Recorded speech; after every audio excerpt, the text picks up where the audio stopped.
Black girl's boyfriend yelled, "You're dead when we get home." What the Korean Mafia boss did next left him terrified. "You're dead when we get home."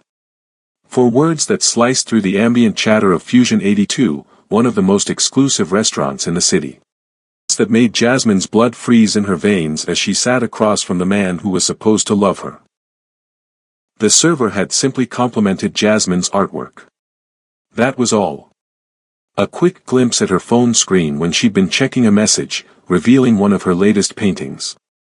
"That's stunning work," the server had said. "Are you a professional artist?" Such an innocent question. Such a deadly sin in Derek's eyes. The rage that contorted Derek's handsome face wasn't new. Jasmine had seen it before. In their apartment when she'd mentioned wanting to submit work to a gallery, in the car when a friend had called to catch up, in the bedroom when she'd worn a dress he decided was too revealing. But never in public. Never so raw and unfiltered. Never so terrifying. The elderly couple at the next table glanced over, then quickly away, their faces a mixture of discomfort and that familiar studied indifference that screamed, "Not my problem." The businessman at the bar pretended not to hear. The hostess suddenly found something fascinating to adjust on her tablet. Nobody was going to help. Nobody ever did. 3 years of this. 3 years of walking on eggshells, of second-guessing every word, every outfit, every brushstroke. 3 years of watching her vibrant, colorful life drain to gray as Derek systematically cut away everyone and everything that made her who she was. Her art, relegated to a hobby, that took time away from him. Her friends.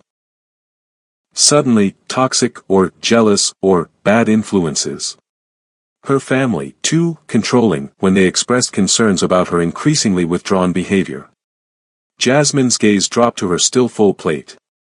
The Wagyu beef that had seemed so mouth-watering when she ordered it now looked like flesh-colored clay. She couldn't eat. Couldn't move. Couldn't breathe past the knot of fear tightening her throat. She'd seen that look in Derek's eyes before. It meant there would be consequences. It meant bruises in places her clothes would cover. It meant destruction, her canvases torn, her brushes broken, her spirit crushed a little more. "I asked you a simple question," Derek continued, his voice dangerously soft now, measured control replacing the initial explosion. That was worse somehow. When he shouted, at least she knew where the line was. When he went quiet like this, the line kept moving. "What have I told you about your little drawings?" "They're not." The words died on her lips. Defending her art would only make it worse. "They're not what?" "Not important." "Because that's right, they're not. Not compared to us. Not compared to everything I've done for you." Everything he'd done for her. The phrase echoed in her mind like a sick joke. What had he done except take and take and take until she barely recognized herself anymore? The girl who'd graduated top of her class from Howard with dreams of showing in galleries across the country now worked as an administrative assistant at his law firm, her degree collecting dust, her canvases hidden in a closet like shameful secrets. She didn't notice the man watching from the corner booth. Not at first. He sat alone, which was unusual for such a high-end place on a Friday night. Most people came to Fusion 82 to see and be seen, to celebrate business deals or anniversaries or to impress first dates with $200 entrees and wine that cost more than Jasmine's first car. Subscribe now to see what happens next in Jasmine's story. Stories like this happen every day and many don't end well. If you don't subscribe, at least leave a comment explaining why you're okay with missing these important life lessons. This man looked like he belonged to a different world entirely. His charcoal suit was impeccably tailored, his dark hair styled with precision. He was undeniably handsome, with sharp cheekbones and eyes that seemed to absorb light rather than reflect it. But it wasn't his appearance that finally caught Jasmine's attention, it was his unwavering focus. While everyone else in the restaurant was working hard to ignore the scene unfolding at her table, this man was watching. Not with voyeuristic interest or uncomfortable embarrassment, but with something that looked unsettlingly like recognition. "I'm going to the bathroom," Derek announced, tossing his napkin on the table. When I get back, we're leaving. And when we get home. He let the threat hang in the air, unfinished but unmistakable. As he stood, he leaned close to her ear, his breath hot and sour with expensive scotch. Don't even think about trying anything stupid. As if she would. As if she could. Where would she go? What would she do? Derek handled their finances, because artists are so bad with money, baby. Derek had the keys to their apartment, because you're always losing things. Derek had systematically ensured she had nowhere to turn, no one to call, no escape route that wouldn't lead to something worse than what she already endured. And then the man moved.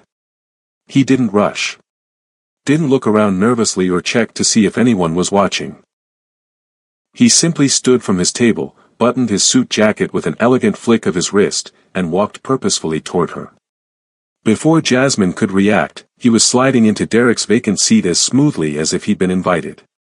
My name is Minho Khan, he said, his voice deep and accented with the subtle cadence of someone who learned English young but not as a first language.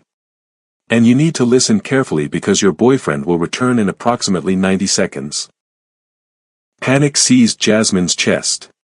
Please, she whispered, you don't understand. If he sees you here.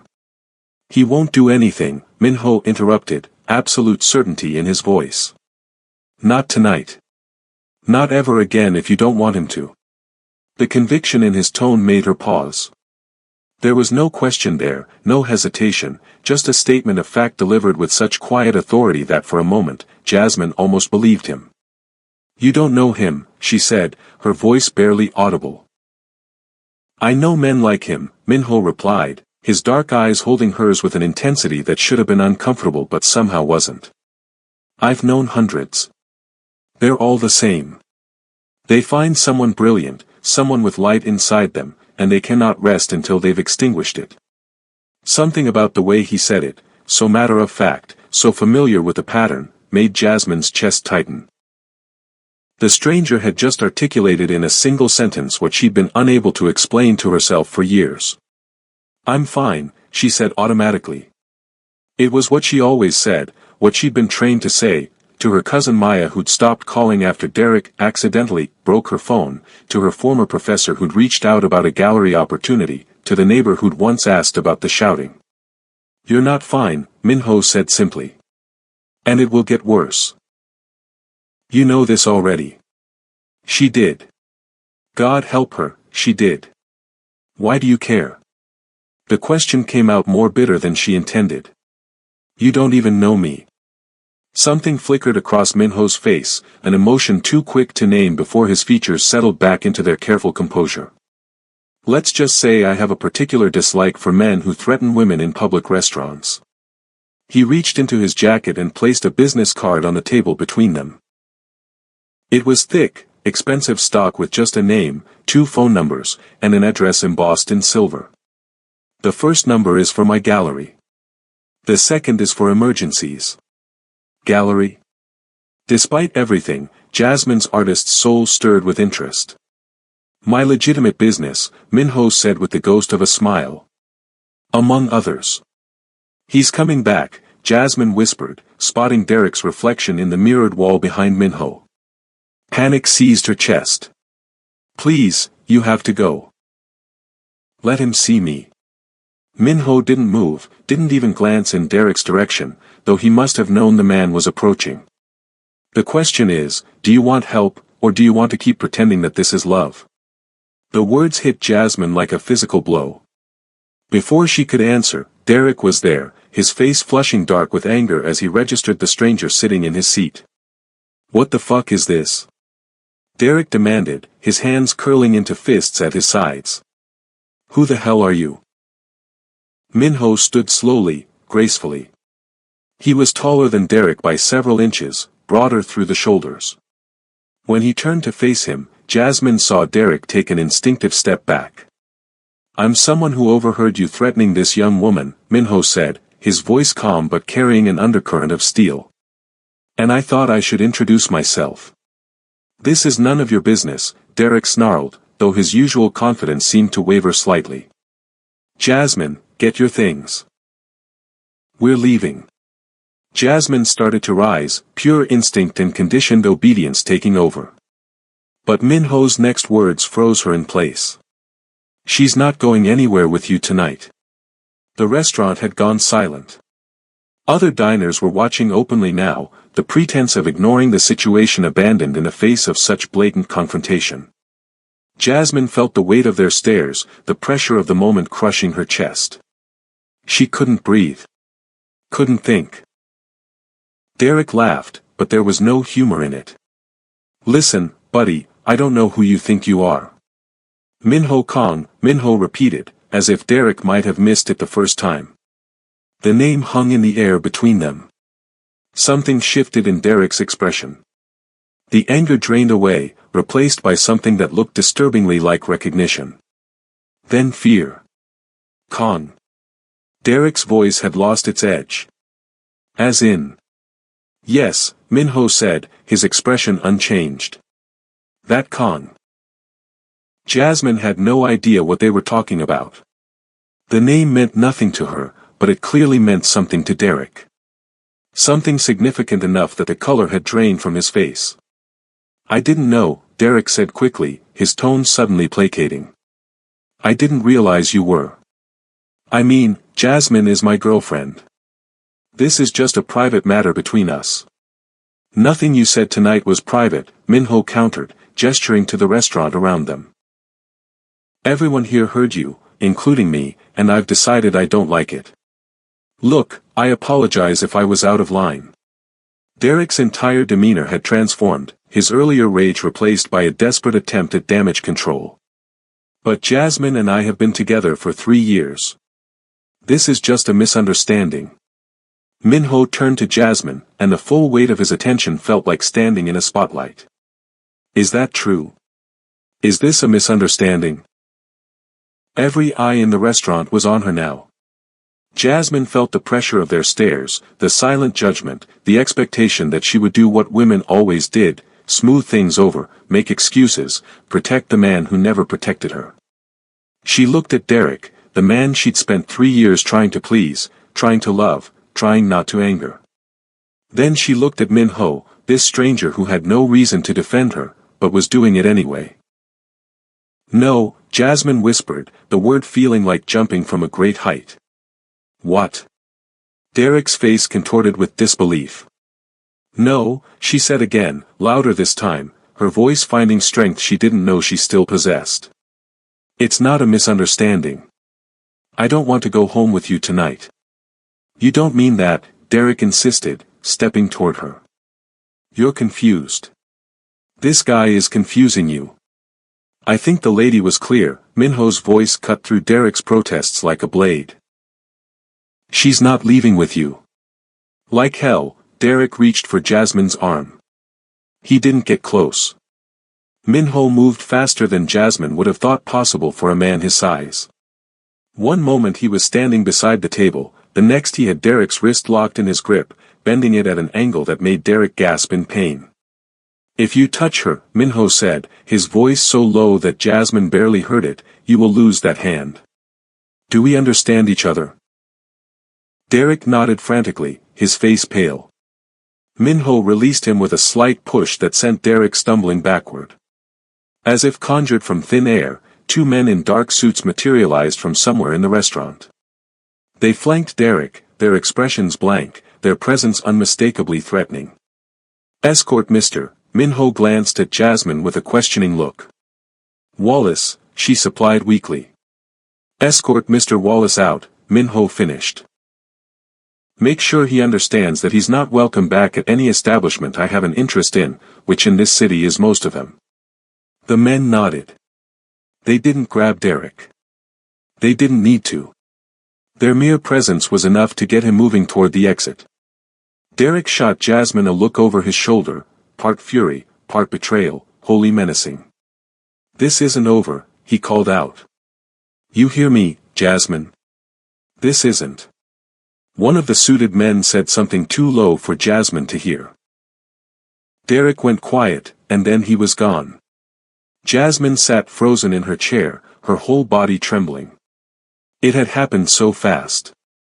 One moment she'd been preparing for the worst night of her life, the next, Derek was being escorted out by men who looked like they ate people like him for breakfast. The relief that flooded her was so intense it felt like pain, her lungs burning as she finally remembered to breathe. Minho returned to his own table, gathering his things. He paused, looking at her still sitting shell-shocked in her chair. "You should eat something," he said gently. "You've gone pale." "I don't." Jasmine's hands were shaking so badly she couldn't hold her fork. "I don't understand what just happened." "You stood up for yourself," Minho said simply. "Possibly for the first time in a long while. But who are you?" She looked at him properly now, really looked. "What did you say your name was again?" "Minho Khan. And that means something." Derek knew that name. Derek is a small, insecure man who watches too many gangster movies and understands just enough about this city's power structure to be afraid of the right people. "Are you?" Jasmine couldn't quite bring herself to say it. "A criminal?" Minho smiled slightly, but it didn't reach his eyes. "That depends entirely on who you ask. But yes, I suppose by some definitions, I am." She should have been terrified. Should have grabbed her purse and run for the exit. Instead, she asked, "Why did you help me?" He was quiet for a long moment. When he spoke, his voice was softer. "My sister was engaged to a man like Derek once. By the time I realized how bad it had gotten, it was almost too late." His expression hardened. "But I learned something from that experience. Learned that sometimes the most important thing you can do is simply refuse to look away." Tears were streaming down Jasmine's face now, though she hadn't felt them start. "I don't know what to do," she confessed. "I don't know where to go. We live together, and all my things are at his apartment, and my car." "Breathe," Minho said gently. "One problem at a time. Where is his apartment?" Jasmine gave him the address, her voice shaking. Minho pulled out his phone and made a call. The conversation was brief, in Korean, and ended with what sounded like firm instructions. "In 1 hour," he told Jasmine, "all of your belongings will be packed and removed from that apartment. They will be taken to a secure location until you decide where you'd like them delivered. Your car will also be retrieved and brought to you." "I can't, that's too much." "I can't ask you to." "You didn't ask." "I offered." He signaled to their waiter, who appeared instantly. "Please bring the lady some hot tea and perhaps your chocolate torte. The shock will fade faster with sugar." The waiter nodded and disappeared. Jasmine wiped her eyes with her napkin. "I don't even know how to thank you." "Don't thank me yet," Minho said, his expression serious. "The hard part is just beginning." "What do you mean?" "Derek won't let this go easily. Men like him never do. They view women as property, as extensions of their own ego. When you walk away, and you are walking away, he will try to get you back. And when that doesn't work, he will try to hurt you." The word sent ice through her veins. "So what am I supposed to do?" Minho gestured to the business card still lying on the table between them. "You call that second number if he contacts you, if he shows up at your work, if he sends flowers or texts or shows any sign of not accepting that it's over. And someone will handle it." "Handle it how?" "In whatever way is necessary to ensure your safety." Jasmine stared at the card. She should refuse it. Should tell this dangerous, mysterious stranger that she could handle her own problems. But she couldn't. Not alone. And they both knew it. She took the card. "There's something else," Minho said, his tone shifting slightly. "Something I should tell you." "What?" "When I saw you tonight, sitting across from that man, trying to make yourself invisible." He paused, seeming to choose his words carefully. "I recognized something. Not just the fear, I've seen that before. But you. Something about you felt familiar." "We've never met," Jasmine said, confused. "No, but I think perhaps we were meant to." It was an odd thing to say, romantic, maybe, if the circumstances were different. But there was no flirtation in his tone, no suggestion, just a simple statement of something he believed to be true. The waiter returned with tea and dessert. Jasmine hadn't thought she could eat, but the first bite of rich chocolate was so comforting she nearly cried again. Minho watched her with something that might have been satisfaction. "What will you do now?" he asked. "I don't know. My cousin Maya might let me stay with her for a while. My parents live in Atlanta, but I can't." Jasmine shook her head. "They never liked Derek. I spent so long defending him to them. I can't face them yet. Your cousin. Call her tonight. Don't wait. It's late. Real friends don't care about the hour when someone needs help." He was right, of course. Jasmine pulled out her phone and sent a text to Maya. They'd been inseparable throughout college, almost like sisters. Then Derek had happened, and the distance had grown, another relationship sacrificed on the altar of his jealousy and control. The response came within seconds: "Pack a bag. I'm coming to get you. Are you safe?" Fresh tears welled up. "She's coming." "Good." Minho stood and pulled out his wallet, dropping several bills on the table, far more than his meal would have cost. "I'll wait with you until she arrives." "You don't have to." "I do." They moved to the restaurant's lobby, away from the curious stares of other diners. Jasmine clutched her purse and Minho's business card like lifelines. 20 minutes passed in surprisingly comfortable silence. Minho made no attempt at small talk, didn't try to fill the quiet with platitudes or questions or demands for gratitude. He simply stood near the window, hands in his pockets, radiating a calm authority that made Jasmine feel safer than she had in years. When Maya's car pulled up, Minho walked Jasmine to the door. "Will I see you again?" Jasmine asked, then immediately felt foolish. Why would she? He'd done what needed doing, rescued the damsel in distress. His part was over. But Minho smiled. Really smiled this time, and it transformed his whole face, softening the hard edges, reaching his eyes with genuine warmth. "I think you will. In fact, I'm quite certain of it."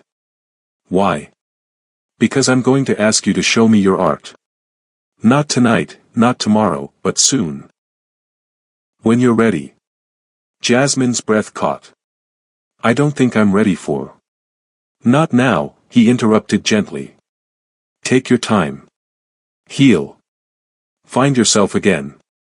But when you're ready." He gestured to the card still clutched in her hand. "You know how to reach me." Maya burst through the restaurant door like an avenging angel, her braids flying, eyes blazing with protective fury. She took one look at Jasmine's tear-stained face and pulled her into a fierce hug. "I'm going to kill him," Maya muttered. "I'm going to absolutely murder him." "No need," Minho said mildly. "I believe that's been handled."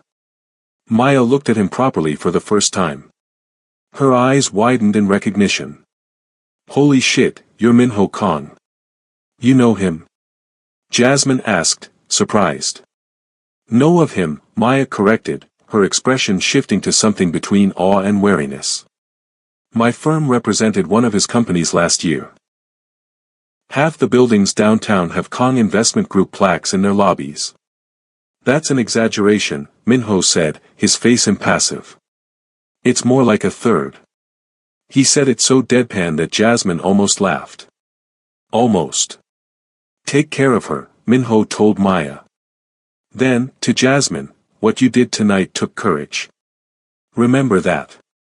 Then he was gone, disappearing back into the restaurant like smoke.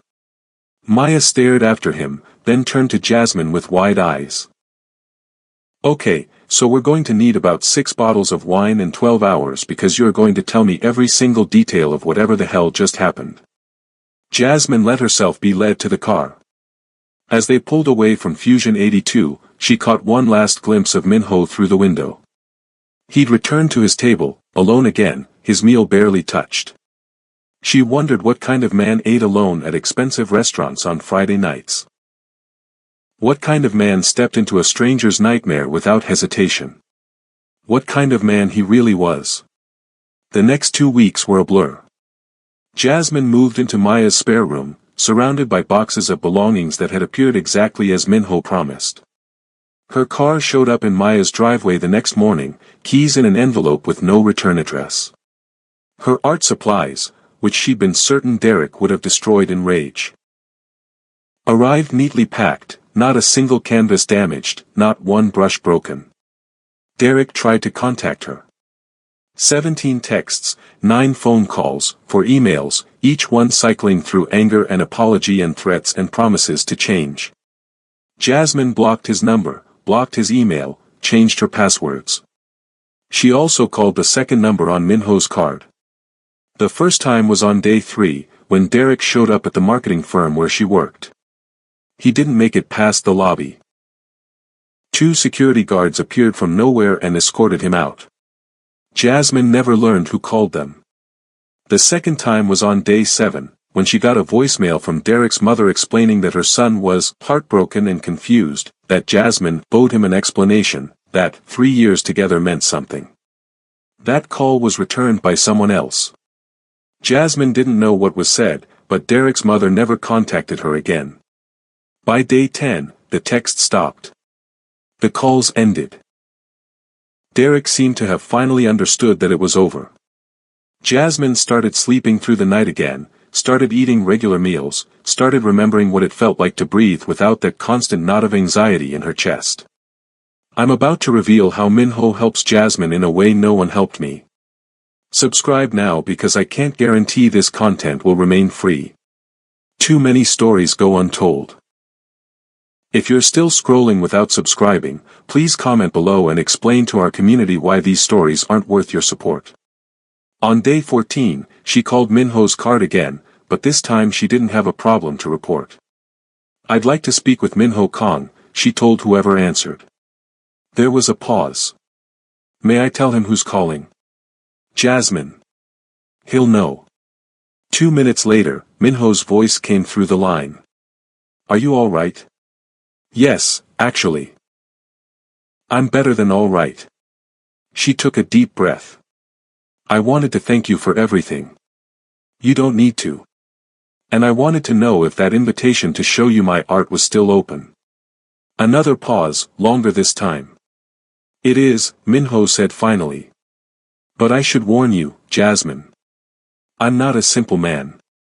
My life is complicated. Dangerous, sometimes. If you start down this path, you need to understand what you're walking into. I think I do.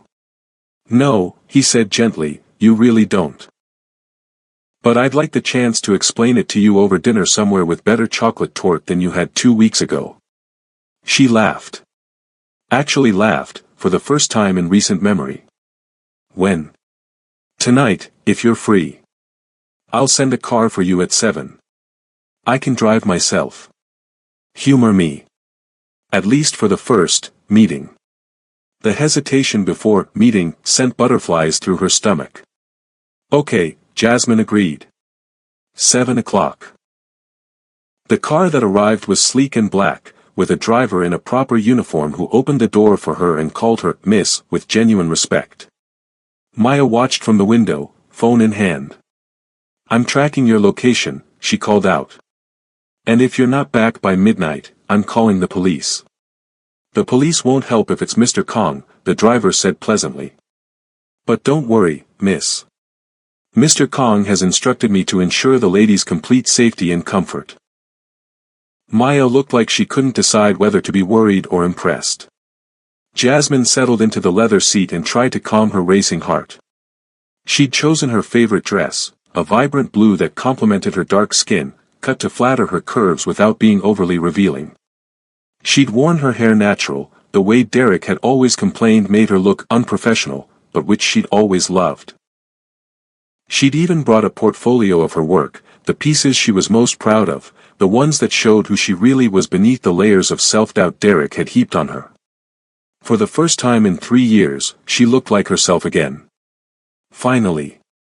The drive took them outside the city, up into the hills where the houses became estates and the estates became small kingdoms. They turned through iron gates that opened automatically, up a long drive lined with old-growth trees.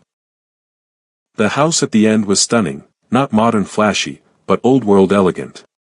Stone and tall windows and gardens that probably required an army of groundskeepers. Minho was waiting at the door. He wore dark slacks and a charcoal shirt, no tie, looking somehow both more relaxed and more imposing than he had in the restaurant. Seeing him here, in his own space, drove home exactly how out of her depth Jasmine was. "You came," he said, something like relief in his voice. "You doubted I would." "Hoped you would." "Doubted you should." He offered his arm. "Come. I promise the food will be worth the risk."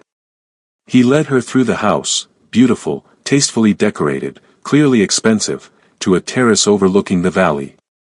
The city light sparkled below like fallen stars.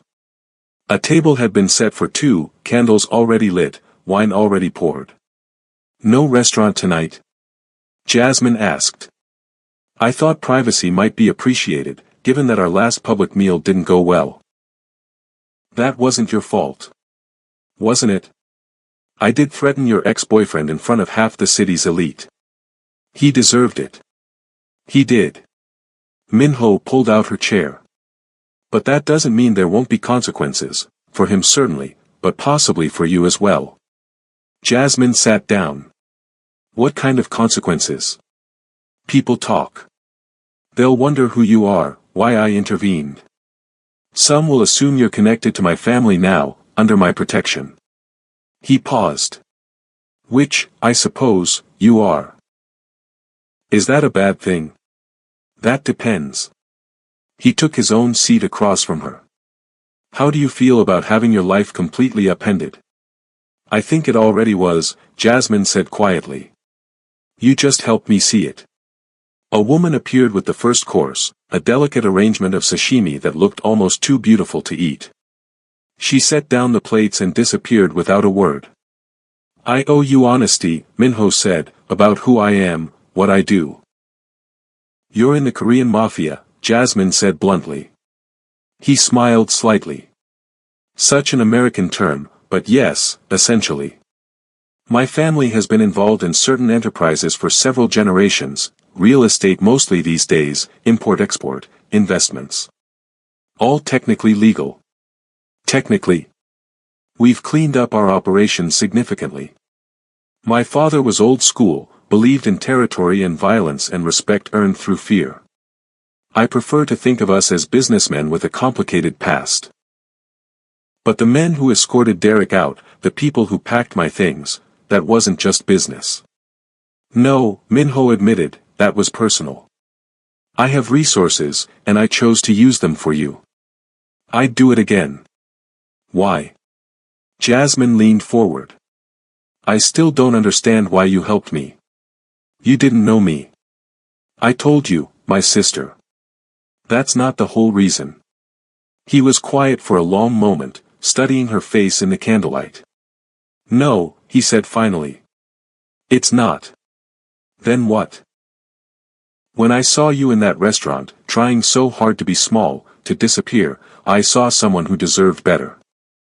Someone who deserved to be protected, not threatened. And he paused. I wanted to be the one to protect you." Jasmine's breath caught. "That probably sounds antiquated," Minho continued. "Patriarchal. I'm aware that modern women don't need men to rescue them. But sometimes," Jasmine interrupted softly, "it's nice to not have to be strong alone." Their eyes met across the table. Something unspoken passed between them, an understanding that went beyond words. The rest of the meal passed in a blur of conversation. Minho told her about his family, 3 siblings, his mother still alive and terrifyingly formidable, his father dead for 5 years now. He talked about growing up between 2 worlds, Korea and America, tradition and innovation, loyalty and freedom.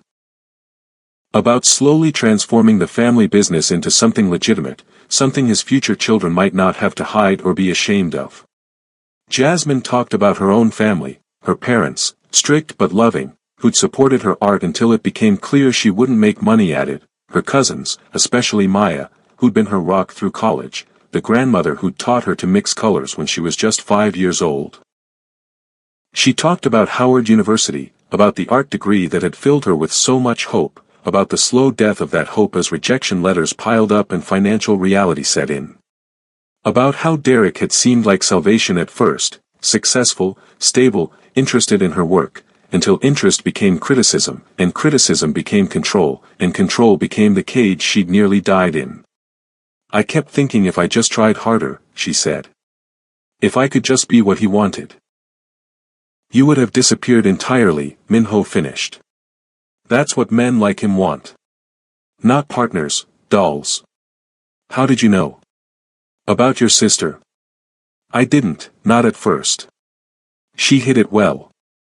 Made excuses for him. But then one day, I stopped by her apartment unannounced and found her with a black eye. She claimed she'd walked into a door. His expression darkened. I made sure he never touched her again. What did you do? Nothing he didn't deserve, Minho's voice had gone cold. And nothing you need to worry about. That chapter is closed. They moved from dinner to dessert to coffee. The conversation flowing easier than Jasmine would have thought possible. Minho was funny when he wanted to be, self-deprecating about his own formality and the intimidation factor he often had on people. He asked questions about her art and actually listened to her answers, showing genuine interest in her techniques and inspirations. Finally, he asked to see her portfolio. Jasmine hesitated only briefly before handing it over. It felt like showing him her soul. Minho looked through each piece slowly, carefully, with the practiced eye of someone who knew art. He asked questions about her process, commented on her use of color, noted influences she hadn't even been conscious of incorporating. These are extraordinary, he said finally, closing the portfolio with gentle reverence. You have a rare gift. Derek said they were childish. Amateur. Derek is an idiot who wouldn't know true art if it hit him in the face. Minho's directness made Jasmine laugh. I have a gallery opening next month. A group show featuring emerging artists. I want your work in it. Jasmine stared at him. You're serious. I don't joke about art or business. But I'm not, I haven't shown in years. My portfolio isn't ready for 3 pieces, Minho interrupted. That's all I'm asking for now. Choose the ones that speak most truly to who you are. It was nearly midnight when Jasmine finally checked her phone and saw 17 increasingly frantic messages from Maya. I should go, she said reluctantly. My cousin thinks you've probably murdered me by now. Can't have that. Minho stood and offered his hand. Instead of leading her back through the house, he walked her to the edge of the terrace where the view stretched out forever. Jasmine, he said quietly. I need you to understand something. What? That night in the restaurant, I told myself I was helping a stranger, doing the right thing. But the truth is, he turned to face her fully. The moment I saw you, something shifted. I can't explain it. I just knew. Knew what? That you were going to matter to me. That this, whatever this is, was going to change my life. Jasmine's heart was pounding. That's a lot of pressure for a first date. I know. And if it's too much, if you want to walk away right now, I'll have the driver take you home and you'll never hear from me again. I promise you that. She should say yes. Should thank him for a lovely evening and go back to her safe, normal, uncomplicated life. Instead, she stepped closer. What if I don't want to walk away? Then I'm going to kiss you, Minho said. And I'm going to ask to see you again. And again after that, until you're so thoroughly part of my life that the thought of you leaving terrifies me. That's quite a plan. I'm a thorough man. He kissed her. It wasn't like kissing Derek. There was no ownership in it, no demand, just warmth and promise and the sense of something beginning. When they broke apart, Jasmine was breathless. So, Minho said, still holding her close. May I see you again? Yes. Tomorrow. Aren't you supposed to wait 3 days? Play it cool.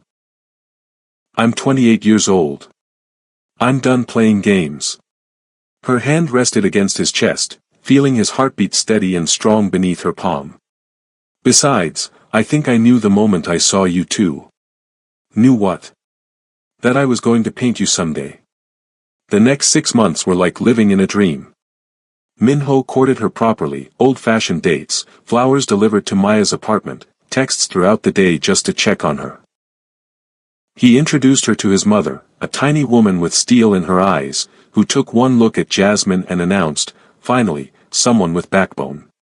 Jasmine met his siblings. His brother Junho, serious and quiet like Minho but with a wicked sense of humor that emerged after a glass of soju. His younger sister, Hannah, who hugged Jasmine immediately and whispered, "Thank God, someone normal." And his older sister, Su-min, the one who'd been in the abusive relationship, who held Jasmine's hands and said, "He told me about you, about what you survived. Welcome to the family." Family. It was a word that held weight in Minho's world. Jasmine learned what it meant to be connected to the Kong name. People treated her differently, held doors, offered seats, looked at her with a mixture of respect and fear. She also learned that Minho's world, while mostly legitimate now, still had its dark corners. There were business meetings he couldn't discuss. Phone calls he had to take in private. Men in suits who appeared at odd hours with urgent information. But he never lied to her. When she asked questions, he answered truthfully, or he told her directly that he couldn't answer. "I won't put you in danger," he said once, after a particularly tense evening where 3 calls had interrupted their dinner. "But I also won't insult you with half-truths. This is who I am. This is the world I live in. Can I live in it too? Do you want to?" Jasmine thought about it. Really thought about the woman she'd been 6 months ago, shrinking in restaurant chairs, afraid of her own boyfriend. About the woman she was now, showing her art in Minho's gallery to rave reviews, reconnecting with friends and family, standing tall in her own skin again. "Yes," she said. "I do." Minho crossed the room in 3 strides and kissed her breathless. "Then we need to make it official." "Official? How?" He pulled a small box from his desk drawer. Vintage, by the look of it. When he opened it, Jasmine gasped. The ring inside was stunning, a blue sapphire surrounded by smaller diamonds, set in platinum. Old-world craftsmanship, clearly an heirloom.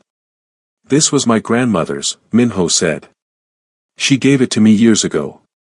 Told me to save it for someone worthy. Someone with fire in her soul." He dropped to one knee. "Marry me, Jasmine. Not because I saved you, we both know you saved yourself. But because I love you. Because you make me want to be better than the sum of my family's sins. Because I look at you and see my future." Jasmine's hands were shaking. "Yes. Yes, I'll marry you." He slid the ring on her finger. It fit perfectly. They were married 3 months later in a ceremony that blended both their cultures. His Korean traditions and her Black Baptist heritage. Maya was maid of honor and spent the entire reception making jokes about how she'd always known Jasmine would either end up with a prince or a gangster, and technically Minho was both. Derek sent flowers. They were intercepted before Jasmine ever saw them, and she never asked what happened to them. Some things were better left unknown. The wedding night, Minho carried her over the threshold of their home and kissed her in the foyer like it was the first time. "I have something to tell you," he said. "Should I be worried?" "That depends. How do you feel about setting up an arts foundation for at-risk youth and survivors of domestic violence?" Jasmine pulled back to look at him. "What?" "I'm establishing a foundation. Art therapy, supplies, mentorship, exhibition opportunities. I want you to run it." He touched her face. "I'm putting significant money behind it. Enough to make a real difference." But I need someone I trust at the helm. Someone who understands both the art and the pain. Tears welled in Jasmine's eyes. Minho, You don't have to decide. Now. Think about it. But I believe you could change lives, Jasmine. The way you changed mine. The way you changed mine. You saved me. No, he said firmly. You saved yourself. I just made sure you were safe while you did it. There's a difference. She kissed him then, deep and long and full of promise. Later, lying in bed with city lights filtering through the windows, Jasmine thought about that night in the restaurant. About the woman she'd been, scared, small, trapped. About the moment everything changed. What are you thinking? Minho asked, his arm around her shoulders. That I should probably send Derek a thank you card. Why? Because if he hadn't yelled that threat, if you hadn't overheard, if everything hadn't happened exactly the way it did. She turned to look at her husband.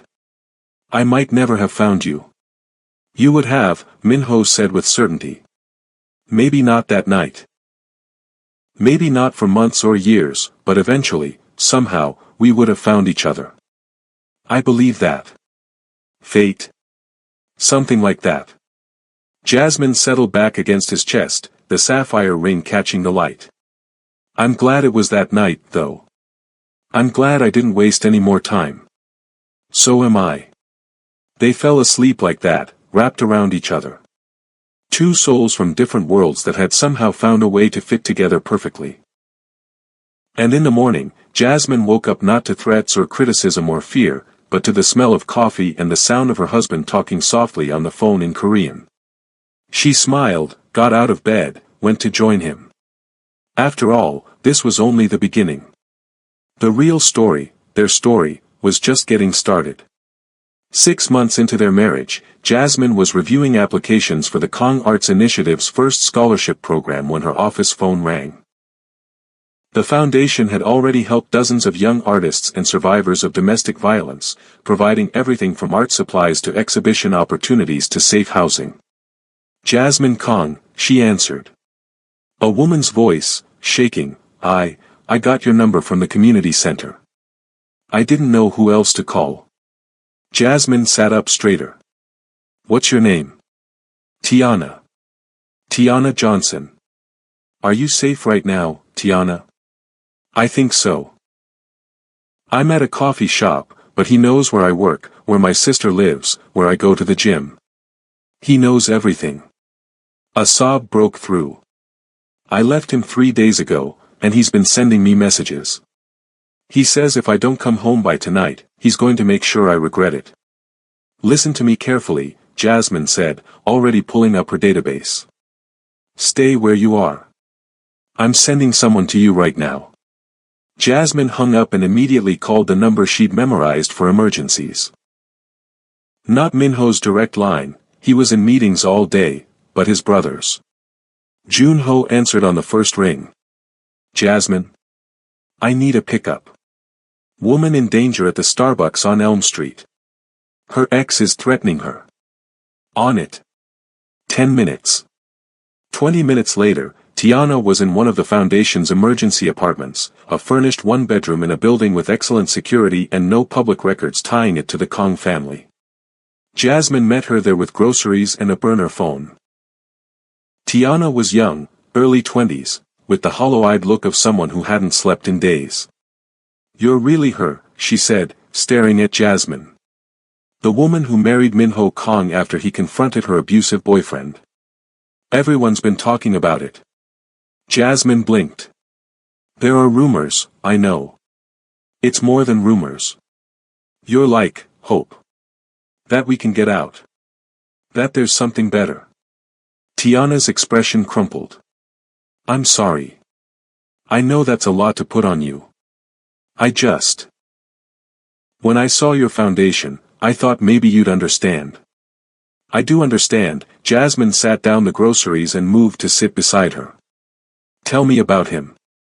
The story that poured out was achingly familiar. The controlling behavior that started small. The isolation from friends and family. The escalating anger. The feeling of being trapped. Everyone thinks he's so great, Tiana whispered. Nobody believes me when I try to tell them what he's really like. I believe you, Jasmine said simply. I know him.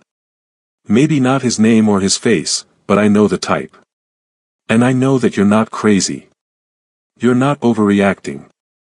And you're not alone anymore. Tiana started crying in earnest then.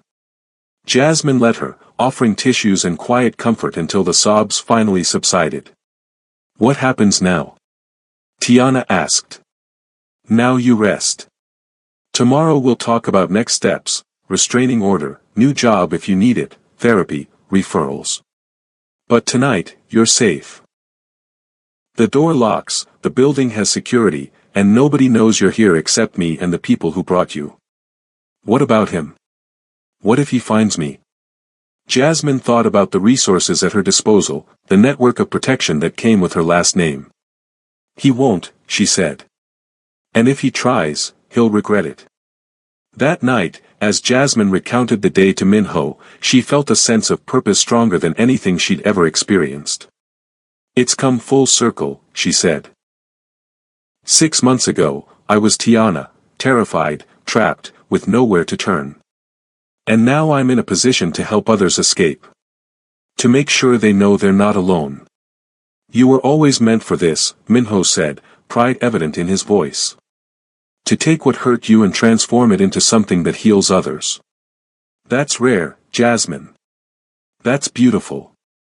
3 weeks later, the foundation held its first major exhibition, a showcase of artwork by survivors of domestic violence. Tiana's Piece. A powerful mixed media work about silencing and finding voice again,